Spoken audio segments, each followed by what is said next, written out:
네, 오늘부터는 마태복음에 관한 이야기를 우리가 묵상하게 됩니다. 그래서 오늘은 마태복음에 대해 아주 짧게 여러분들에게 소개를 좀 해드리려고 영상을 만드는데요. 이 마태복음은 마태에 의한 복음서라고 부르는데, 이 마태복음의 큰 주제는요, 구약 예언의 성취 예수 그리스도라는 주제를 가지고 있습니다. 이 마태에 의한 복음서 마태복음은 신약 성경의 첫 번째 성경입니다. 그래서 우리가 먼저 알아야 될 것은 과연 그러면 마태라는 기록자는 어떤 사람이었는지 우리가 좀 알아야 됩니다. 첫 번째로 이 마태는요, 예수님의 12 제자 중에 한 사람입니다. 예. 그리고 이 마태의 이름은 하나님의 선물이라는 이름의 뜻을 가지고 있습니다. 예수님을 만나서 그의 원래의 이름이었던 레위에서 예수님께서 그를 마태라고 칭하시는데, 마태, 너는 하나님의 선물과도 같은 사람이야. 이렇게 예수님 이름을 지어주신 것이죠. 네, 너무 좋은 이름 아닙니까? 하나님의 선물 같은 사람, 마태. 그의 직업은 세리였습니다. 세리. 그리고 그는 유대인이었습니다.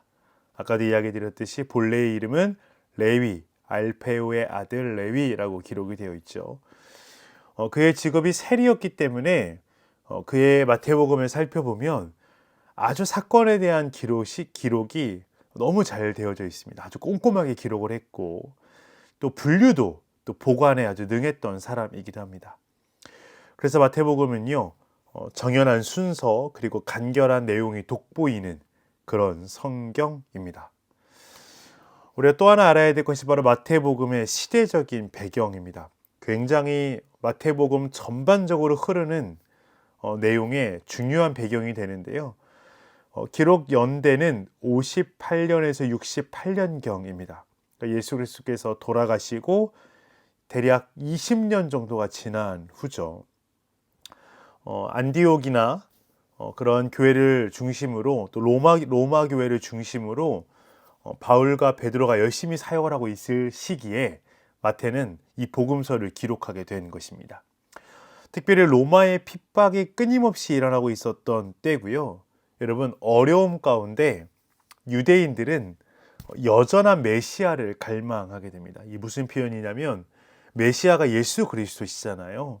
우리를 구원하실 분, 구원자가 예수 그리스도신데, 예수님을 믿지 않는 유대인들을 중심으로, 예수 그리스도를 메시아로 인정하지 않는 유대인들 중심으로 그들이 새로운 메시아, 그러니까 여전히 이 땅에 오지 않은 정치적인 메시아, 즉 이스라엘의 군사적 정치적 왕이 되어서 로마의 압제로부터 그들을 구원해줄, 독립시켜줄 메시아를 그들이 갈망합니다.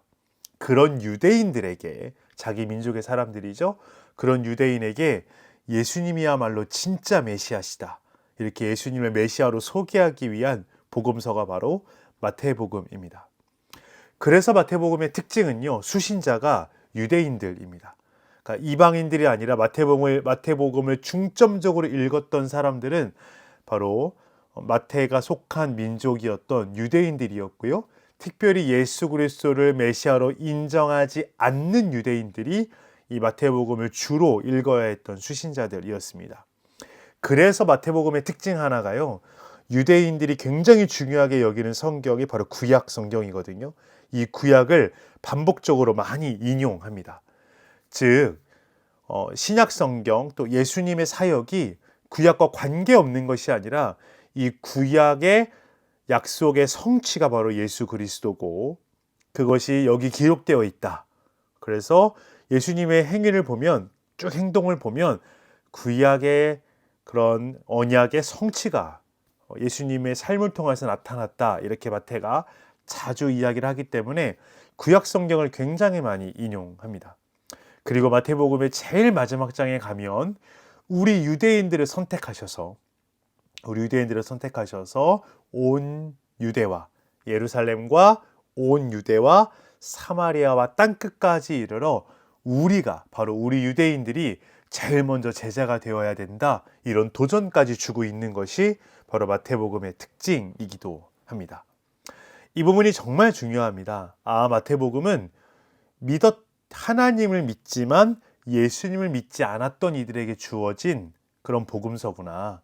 그래서 마태가 특별히 유대인들을 염두에 두고 쓴 성경이기 때문에 구약 성경이 많이 인용되었구나. 구약의 성취가 많이 기록되고 있구나 정도 이해하고 보시면은 마태복음을 보시는데 굉장히 도움이 되실 겁니다. 이 마태복음의 구조를 제가 짧게 한번 이야기 드려보면 1장부터 2장까지는 예수님의 탄생, 우리가 오늘 함께 볼 족보의 이야기부터 시작해서 예수님의 탄생이 기록되어 있고요. 3장부터 4장 11절까지는 요한의 세례와 광야의 시험이 기록되어 있습니다.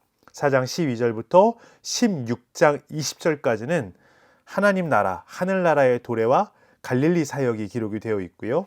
16장 21절부터 27절까지는 예루살렘 사역이 기록되어 있습니다. 그리고 28장에는 다시 갈릴리라고 되어 있는데 제자들이 다시 갈릴리에 모여서 다시 사역이 시작되는 제자들의 사역이 기록이 되어 있죠.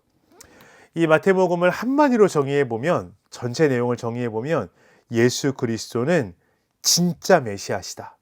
그러니까 너희가 그토록 고대하던 메시아가 바로 예수 그리스도라라고 표현하고 있는 것이 마태복음을 한 문장으로 줄인다면 이렇게 표현할 수 있을 겁니다.